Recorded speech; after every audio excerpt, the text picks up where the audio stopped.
عقدت كريستيان أمانبور أكثر من 4 عقود تغطي الحروب والثورات والمجازر وتحاور زعماء العالم، وهي اليوم من أبرز الصحفيات من جيلها. أكثر من مرة قالت ورددت أن الصحافة يجب أن تبحث عن الحقيقة وليس عن السرديات المتناقضة. Christiane Amanpour, thank you for being with us in this conversation, part of Conversations with Ricardo, Karam. You have interviewed world leaders, dictators, revolutionaries, and victims of war. What did you understand today about human nature that you did not at the beginning of your career when you started? Oh my gosh. Well, I was almost a kid when I started all this, so I didn't understand much at the beginning. I really started to understand humanity and human nature through this work. And whether it was when I was really much younger as a journalist, I did the first Gulf War. And then I think human nature really came into focus for me during the Bosnia War of the 90s, when honestly, it was a question of a war against civilians, and it was a war to cleanse territory and to try to expand territory, illegal invasion and occupation, and the killing of men, women, and children just for that political project. So that is when I started my lesson in humanity these days. Things have not changed since then, wars after wars, and the cycle of violence and bloodshed is still ongoing. If you had to describe today the state of the world in one sentence, what would it be? Well, it does upset me because for the first time in decades, there are more people living under authoritarianism and dictatorship than under democracies. And there is a state of war everywhere you look, just about, it seems, whether it's Russia invading Ukraine illegally, whether it's the ongoing war between Israel and the Palestinians, whether it's the ongoing war between Israel and the Lebanese state because of the war between Israel and Hezbollah, whether it's Iran under attack right now, whether it's the potential threat of some kind of occupation or takeover of Taiwan. Everywhere you look, it seems, in major areas that impact the whole world, including the world economy, there is something going on. And I don't know why, but I feel that the idea of international law and the rules of the road are kind of collapsing. And that the current leadership in the world, certainly in the most powerful nations, are either contributing to the collapse of the rules of the road and international law, or not wanting to do enough to maintain it. Do you think we're living through a crisis of politics, a crisis of truth, a crisis of ethics, a crisis of leadership? All of them. And for me, it does start with leadership. I do believe, having worked so long in this field, you can see that often whoever's in power, in charge, whether a state actor, whether an elected official, whether a non-state actor, they tend to have the loudest voice and the most powerful, hand, and therefore they tend to, essentially dominate the space. And I think it takes quite a lot for those who have been aggressed to stand up, and they always need help. And sometimes they get it, sometimes they don't. If you look at Ukraine, for instance, it was illegally invaded, full-scale invasion in 2022. But in, 2014, Russia had already invaded the eastern part. And everybody thought in 2022 that it would take just a few days and Ukraine would roll over. People thought Ukraine was weak, that it didn't have the right amount of people, nor the sophisticated military, certainly compared to the great Russia, successor to the Soviet Union. But leadership mattered. And President Zelensky was a real, suddenly, instantly born wartime leader who was able to rally his own country, his own people, who was able to rally the world to help, a lot of the world anyway, and who was able, and this is really important to me, communicate the imperative of upholding international law, human rights, and that's what he was fighting for. Democracy, independence, sovereignty based on internationally adjudicated and accepted model. And he's one of the only defenders of that right now. We're living times of uncertainties, times of fears. What worries you most today? Is it the climate change, the wars, the AI, or the growing inability of people, of communities, to talk to each other? I think all of them. You know, you asked me in the previous question what worries me the most as well, and I do believe truth is one of them. You mentioned that, the degradation of the idea of truth. And when that happens, the world starts to shift on its axis of normality, and alongside the degradation of truth is the degradation of trust in all institutions.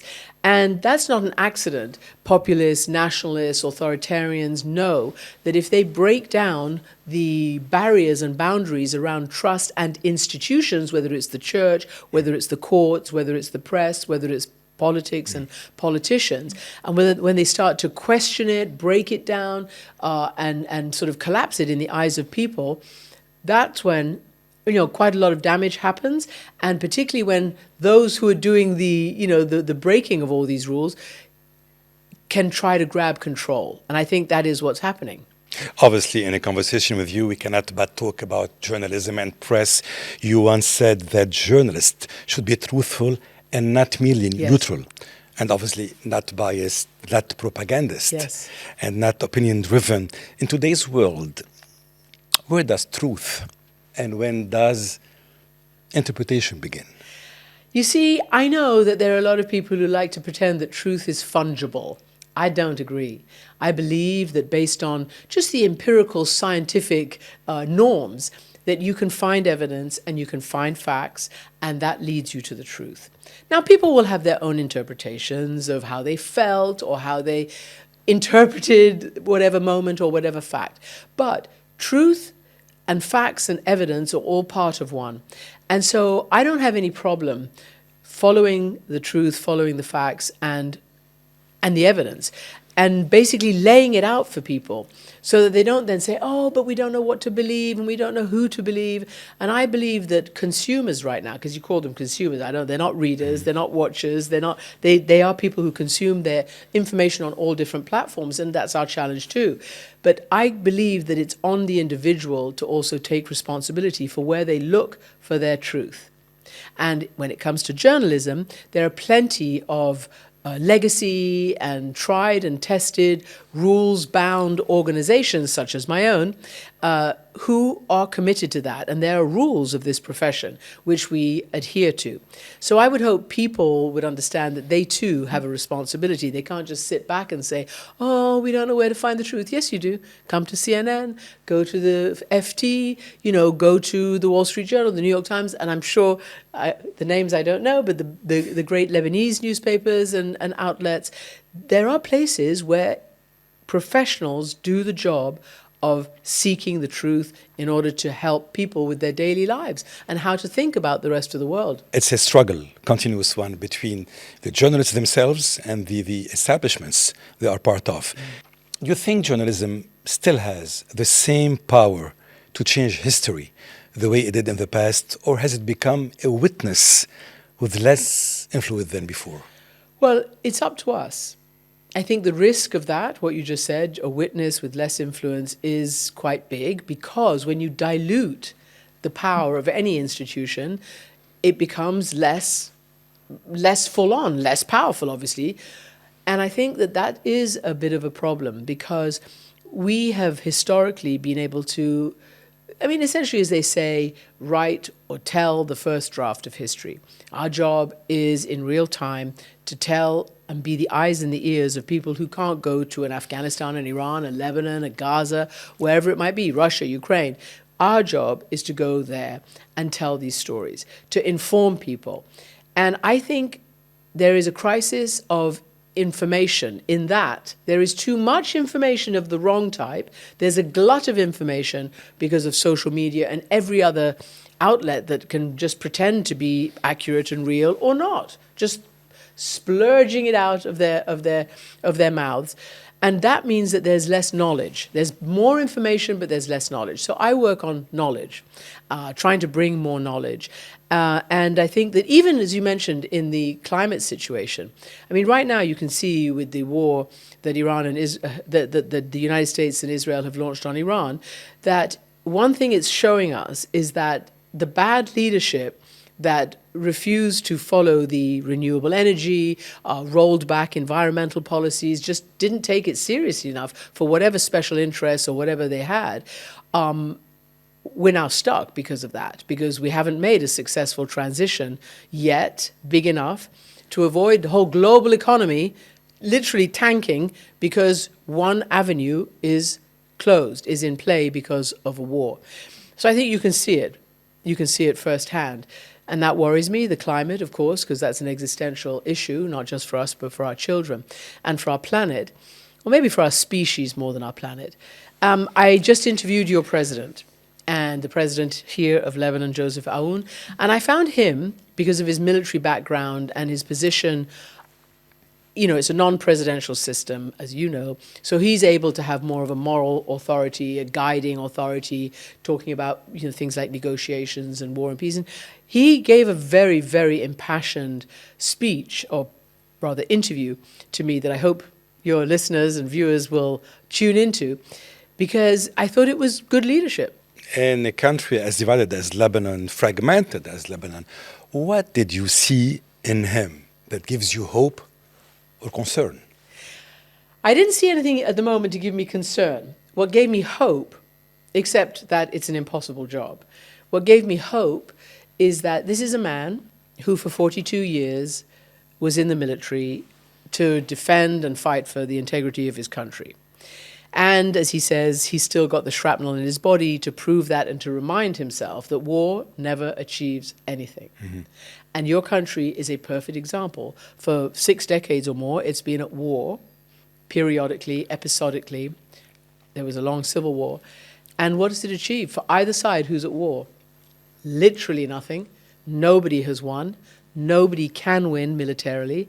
It has to absolutely be resolved around a negotiating table so that it's a win-win situation for everybody, that it's not an I win, you lose, capitulation, surrender. And I think he also understands what the majority of the Lebanese are saying right now is that we want a sovereign state. We want the actual sovereign elected government, elected president, the sovereign army and military to be our reality, not out of non-state actors, not those who are influenced by other nations. And certainly we don't want our future dictated by invasion and attack from neighbors. But that needs to be resolved seriously in the hard work of diplomacy, and it's hard work. You cannot go from 0 to 1,000 in one day or in 2 days or one weekend. It takes a long time. This has been ongoing for decades decades in Lebanon. Christiane, you've interviewed countless world leaders. What is the difference between a statesman and a politician? Ooh, that's such a good question. I think a statesman understands that he or she has a commitment to the state, first of all, to the people who are the ultimate stakeholders and who've gone to elections and who've elected, not because they like the color of his eyes or her hairdo, but because they believe in their promises and their pledges, which are usually for peace, for prosperity, for upholding democracies, human rights, and the rules of the road. And that's what I think that makes a statesman. When a statesman or woman understands that they are the servant of the people rather than the other way around, then I think that is what defines a statesman. I think politicians are always, always, always thinking almost always about one thing, and that is, how do I win my next election? How do I stay in power? How do I never give up power? How do I never be held accountable? How do I create any pretext to keep going at war, whether they're elected or whether they're non-state and actors, whatever they may be and whoever they may be? They may think they have, but they don't have that responsibility and commitment that goes beyond party politics and encompasses a nation. Have you ever interviewed someone who genuinely impressed you and surprised you in a positive way? Yes. Who? Lots. Certainly, as I mentioned, President Volodymyr Zelensky of Ukraine. I think from the very first day, when everybody expected him to roll over and to, give in to the popular notion that Ukraine was going to be defeated and occupied in whatever it was, 24 hours, 48 hours, not longer than 3 days. He came out that very night, put on his, khaki outfit, in other words, said, I'm here. I'm your commander-in-chief. I back the military. I back you all. We are going to fight, and we're going to make the world accept our fight, and we're not going to let this illegal invasion stand, and we will do it. And I think that was something incredible, and it's lasted throughout. And the reason, and I think Ukraine is doing much better than the rest of the world believes, and much better than Putin would like the United States or the rest of the world to believe. Putin's doing very badly. Economically, the number of British intelligence says that at least 1 million have been killed. 1 million Russians killed or wounded in the last 4 years since 2022. He's hemorrhaging money. The budget is about $28 billion short, according to the FT investigation, for this war. And he's not winning on the battlefield. And Ukraine persistently, and because of its values and because of what the people are willing still to sacrifice for, despite being exhausted and despite being now attacked by hypersonic missiles that have no business attacking civilian populations, that are designed for completely something other. I think that he impresses me, how he's managed to keep his people and the world on side, despite some very heavy headwinds. The lack of support from the United States, the difficulty now, trying to get weapons when other wars are happening, weapons and ammunition are being depleted. I think he's impressed me a lot. Has anybody scared you? Yeah, yes, but... Give me one name. Well, I give you, they didn't really scare me, but their physical presence and the presence of them with all armed guards and things was a bit nerve-wracking, especially as I had to ask them hard questions.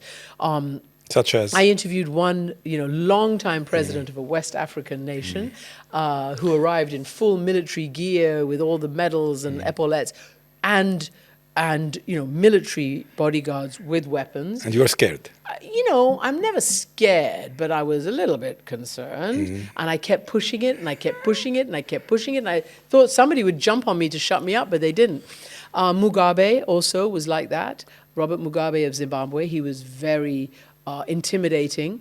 And I would say I was actually genuinely scared in Rwanda during the genocide, because there the génocidaires were drugged up, they were fanatical, they had knives and clubs, and they didn't care. And when you turned up at a checkpoint, that's when I started to do my prayers, because I didn't know whether I was going to get through that checkpoint or not. Do powerful people today still fear journalists the way they did 20, 30, 40 years ago? I don't know about 20, 30 years ago, but I think they still do, because each and every one of them has a very sophisticated and highly, subscribed PR operation.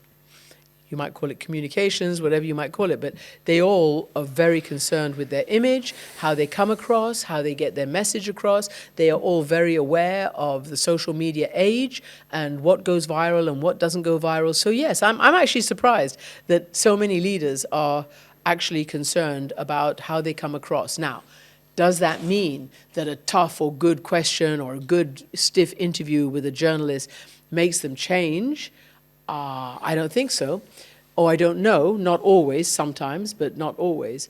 But I think that the one thing that's absolutely clear is that good, honest, investigative journalism can still provide and produce excellent results that can hold leaders accountable, or whoever's the target, leaders of industry, leaders of culture, political leaders, military leaders, science, whoever it is, the powerful know that they can still be held accountable, although, you're right, it's getting a little bit more difficult.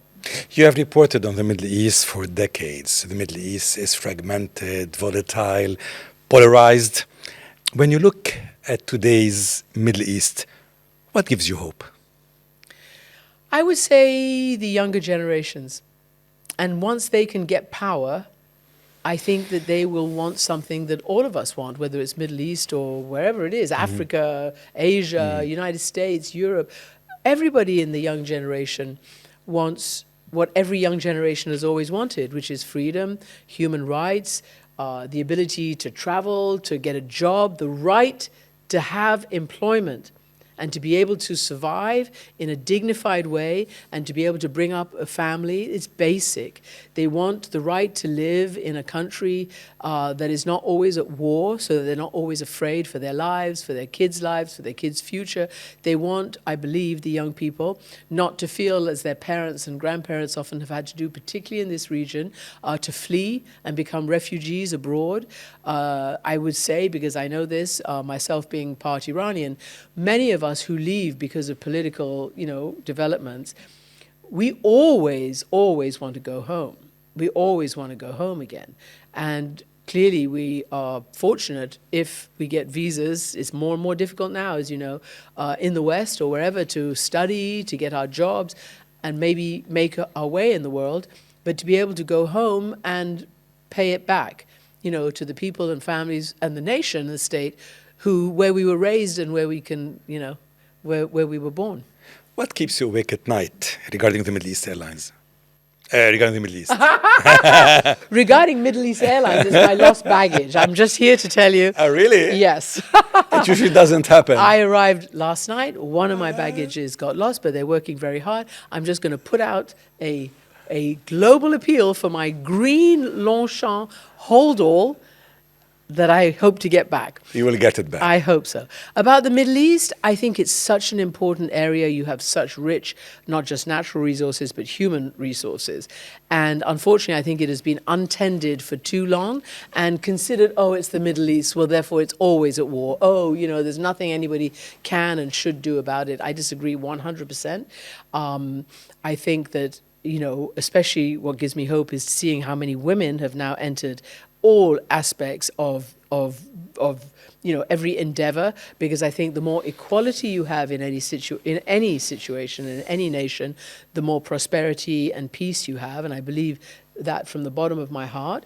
I think that what worries me is when people just accept that this is the way it is, and because it's been like this for 80 years, between the Nakba and the Holocaust, it needs to stay that way. I don't believe it does. I think there's so many Palestinians and Israelis, for instance, and Lebanese and Syrians and who want to live in a world of peace and are looking for their leaders to help them get there, no matter how they feel about a current war or what side or whatever. I think that most important thing for me would be to encourage more nationalism than sectarianism. Christiane, I reach now the last part of this podcast, and I'd like to talk about the personal Christiane Amanpour. After everything you have witnessed, Bosnia, Rwanda, Iraq, Afghanistan, Gaza, how were you able to protect your humanity? Well, it's a very good question, because it's very difficult to remain a feeling being with empathy and the ability to keep going back and telling these stories, because it matters to the people who are under such duress and oppression and danger, but it also matters that the rest of the world hears these stories. So it's very difficult to keep that after you've seen so much of it, because it can have a numbing effect, or it can have a catastrophic, mental collapsing effect, right? I've just been very, very lucky that I have had great family, great friends, great ability to put out all the pain in telling the stories. So the people who I report on, I feel like I channel their pain in order to tell their stories to the rest of the world, and it releases me a little bit. But I tell people, and I'm not ashamed about it, that I for sure have PTSD, there's no doubt. It's really hard for me. I get triggered quite often by certain things, especially when it regards children and the deeply vulnerable and innocent. But I've managed to, and we don't have, at least when I was doing the bulk of my work, there were no such thing as mental health counselors or PTO, to get your mental health back on track or even to talk about it. That was considered weak. You had to be strong, you had to be a soldier, you had to be a man, get out there and do it, But I had a very, very good informal network of friends, family, colleagues. And as I say, I put a lot of it into my storytelling. I will say that you mentioned all those places where I have been. The last time I was in Gaza was many years ago, and of course none of us have been allowed to go during this terrible war since October 7th. Hamas did something unacceptable and criminal and awful, and it didn't only target Israeli innocent civilians, which it did, children, women, non-combatants as well as others, and held them hostage and treated them incredibly badly. But it brought hell down on the Palestinian people as well. The Israeli response has been, many people would say, disproportionate. They went after the aggressors, the killers, and so many Palestinians have been killed and wounded and dispossessed and now living in rubble and tents, even under a ceasefire. It was a genocide. It was a terrible, terrible... For me, I will tell you, I'm going to be very honest. I fully accept people using that language, and I have it on my show all the time. I, as a journalist, don't use it coming from my own mouth because I wait for the legal definition, like I did in Bosnia, like I did in Rwanda. But these things will be adjudicated. There's no doubt about it. And they will. And history will remark exactly what happened. And we I have hope them. So. I have it on my show. I have the genocide scholars, and I let the experts do the talking. But I do not prevent people from speaking their truth at all. Do you still believe that people are fundamentally good? That's a good question too. I do. Not everybody, but enough people. The question is, will they get the space, and will they have the power and the commitment to make their own goodness shine and dominate? Because there's so many people who want nothing to do with everything I've just been talking about. There's so many people who want a better life, as I said, for themselves. And if you go just dig a little bit under the surface, like on my program, I try to get both sides. I try to tell the story of the other all the time, and I try to get people on different sides of any dynamic to talk to each other. And it's humbling to see, people on different sides of a war or a political parties or whatever it might be. Actually, when they listen and they hear the other, at least they hear the other. They might not always agree, but at least they can sit around and talk. And I think in this crazy world where nobody listens anymore, that's also another huge, huge mission that I have and others like me have, you have, I assume, to get people to listen and understand and know that everybody has their story. But yeah, nobody has a monopoly on the truth or on feelings or on victimhood. But some people refuse to listen. I know.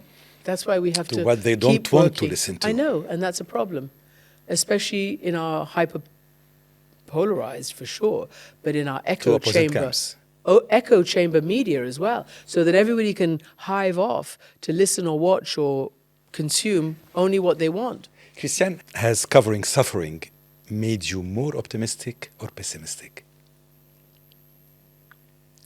Just made me more human. It hasn't made me more optimistic or pessimistic. It's often outrages me a lot these days. So much of it is unjustified and illegal. And so much of it is a result, in my opinion, of wanton disregard for responsibility to protect and wanton disregard by elected leaders to actually realize that they need to create peace and prosperity rather than war and division and poverty for the people who elected them. Are you still easily moved emotionally? Yes, very. Christiane, you have spent most of your career asking questions. What is the one question about humanity that remained unanswered to you? Why? Why do you think you should aim your sniper rifle from the mountains of Sarajevo at a child's head? Why do you think you should? What gives you the right, and why do you think that you have the right to turn people out of their historic homes and to burn down their farms and to kill their animals? Why do you think you have the right to come in and invade another country and rape their men, women, and children? Why do you think the international rules of the road don't apply to you? That you think that one sovereign nation can invade their neighbor? It's completely illegal. And it achieves nothing, literally nothing. If you look at Russia and Ukraine, for instance, I think why is I've never had that answered properly. Christiane, when history looks back at our generation 50 years from now, what do you hope it will say we got right? Well, look, I think we have been stewards of an exceptionally, amazing period of history, whether it's in all the scientific and educational and artistic and creative endeavors where so much progress has been made. I think one of the things that we got wrong is not caring about the concept of equality and dignity. Everywhere you look, the poverty gap, the inequality gap is so huge. And in many nations, particularly in the West, money talks and money counts and money votes, and it's all about the money. And it keeps perpetuating a system whereby it's just, the strongest survive. The ones with the most dollars in their pockets survive and win and dominate. And I think that is what we've got wrong. So all the education and the enlightenment and the creativity and the rules put down after the Second World War, whether it's in the UN or the Geneva Conventions or whatever, they're all there. The template for our successful humanity are all there. But I think power is being misunderstood so much. Power, as you know, corrupts, but corruption corrupts as well. There's so many people who get into power just to fill their own pockets, and it's not just in the usual suspects. It's in the West as well. And I think that we really, really got that wrong. And I think on climate as well. I think the people have been right on climate, and the leaders have been mostly wrong and timid and slow on climate. And I think that is existential for all of us. You are loved. And hated. That's the price of doing business. When you're a public figure, you're subject to that. When I hate to interrupt you in the middle of a compliment, but that's me. I don't know, I can't accept a compliment. But when you report without fear nor favor, and when you report without wanting access, so you don't give, soft questions and just because you want another interview, when you report and follow the journalism model that I follow, which is you're not there to be anybody's best friend, you're not there to be liked, much less loved. I'm really happy that you think I am. But I mean by the rich and powerful, you're not meant to be loved. Then you're freer. You're freer. So maybe people see that I hope I'm working on their behalf. That's what I hope, that I'm working on behalf of those who... You do it so genuinely, you do it so truthfully, and without any effort. And I think we all see that, and this is why we love you. Thank you. In this podcast, there are always two questions we raise at the end of this conversation. One of them is about people you think you hurt. Do you have the guts to say, I'm sorry? Do you have the guts to ask for forgiveness from people you know or you don't know, whom you've hurted, unintentionally maybe, or maybe intentionally as well? Another good question. I have done.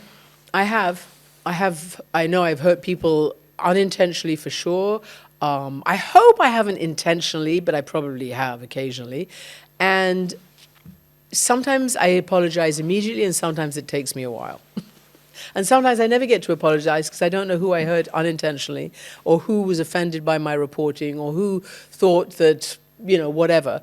But I think that's a really good human quality. If you can summon the humility to actually look inside you, and it's a good question, to actually look inside you and realize that, no, you're not perfect.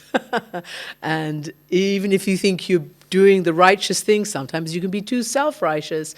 I think it's really, really important to realize your weaknesses and your failings, and to either apologize and or atone for them, and or internalize them so hopefully you don't do that same mistake again. In our career, in our profession, we come across so many people, and so many people are here to scratch our back, to support us, and to bear our burdens and the difficulties we come across that have an effect on each one of us.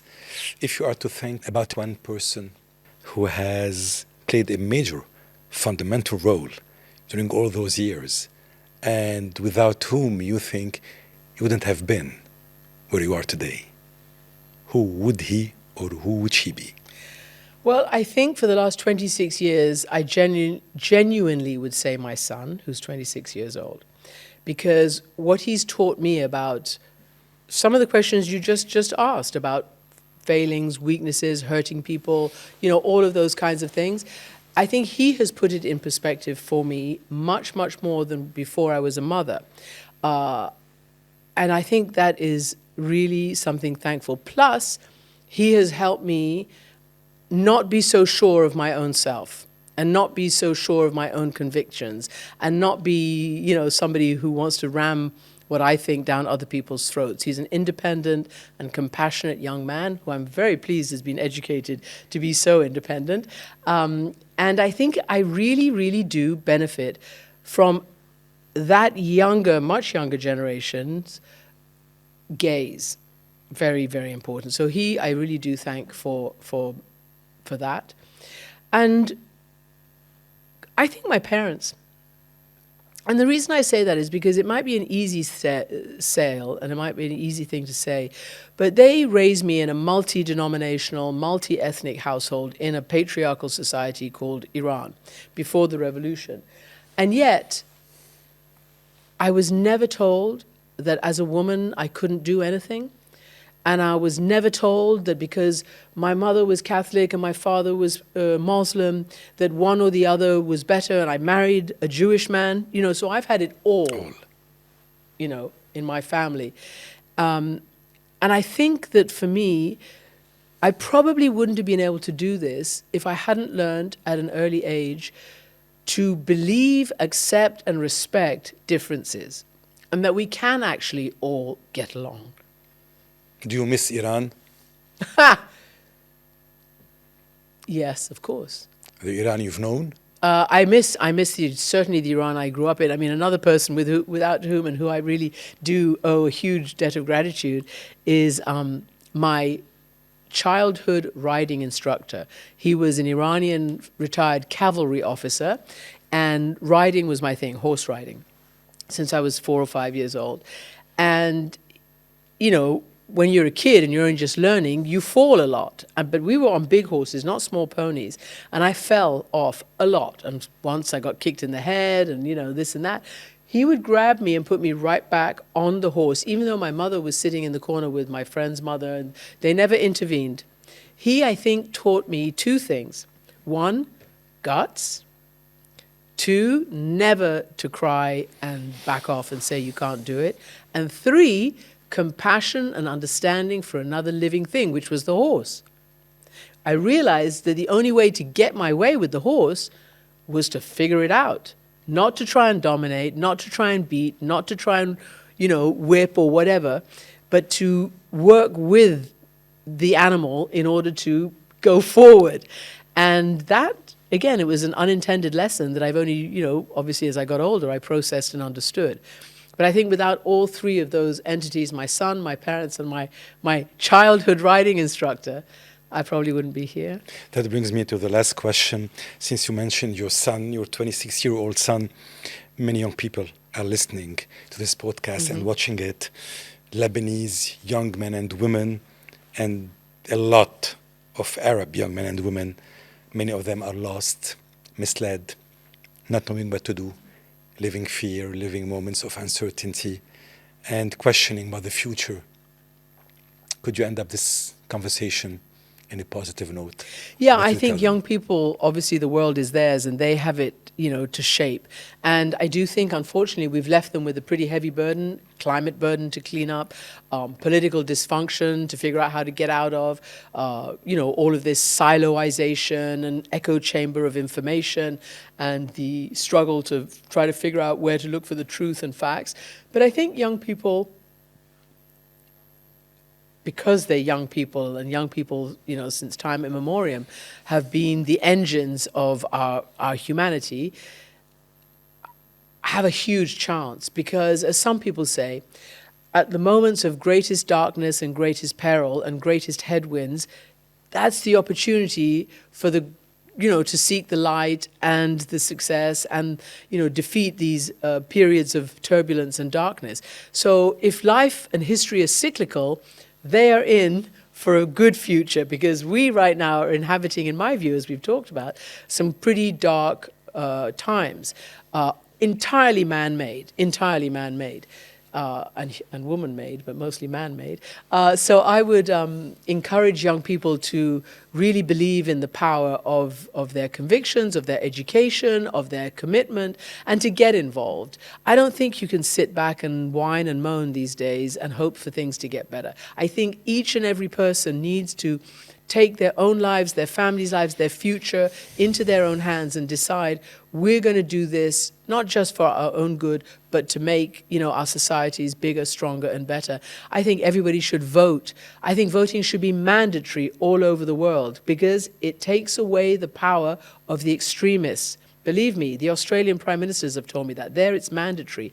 And it takes away the power, because the special interests don't have the micro-targeting, and the division and paying money to get people out. So when low turnout often favors the most extreme factions on all sides. So I would say vote. Vote, because voting is the only way you can change your future. Christiane Amanpour, thank you for being who you are. Thank you for being a voice of truth, a credible one, definitely. And thank you for having been with us today in this conversation. Thank you very much, Ricardo. Can I just make a quick promo for my own podcast? Please do. Okay, so A podcast I always follow. I've been talking. You follow it? Of course. Do you? Okay, so it's called The X-Files, and it was my idea, and I do it with my ex-husband.